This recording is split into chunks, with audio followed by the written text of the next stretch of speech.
In today's video, I'm going to teach you how to change Microsoft Teams layout. We'll walk through this slowly so you can follow along on your own screen. I'll be using the web version of Microsoft Teams, but the steps are very similar in the desktop app as well.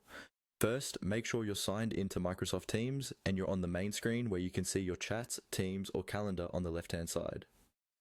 At the top right corner of the window, look for the three dots icon. This is often called the More Options menu. It's usually near your profile picture or initials. Take a moment to locate those three dots, and once you've found them, go ahead and click on them. This is where Teams keeps a lot of the customization and settings options you don't see right away. After clicking the three dots, a small menu will drop down. From this menu, you'll want to look for the option labeled Settings.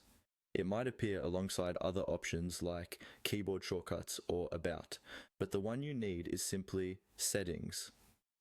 Click on Settings to open the main settings panel for Teams.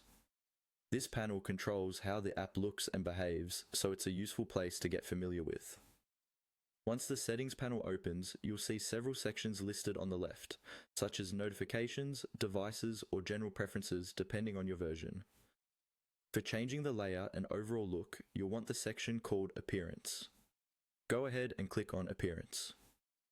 Inside the Appearance section, this is where you can adjust how Teams looks and, in some cases, how different elements are laid out. Depending on your current version, you may see options for themes, such as light, dark, or high contrast, and other view settings that can affect how content is presented. Take your time to explore what's available here.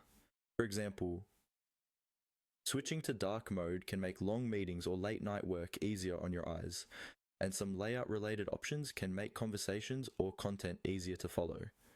After you've chosen the appearance and layout settings you prefer, your changes usually apply automatically without needing to restart Teams.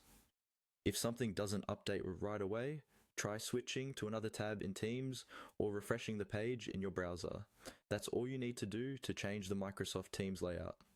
Now you know exactly where to go whenever you want to tweak how Teams looks and feels to better match the way you work.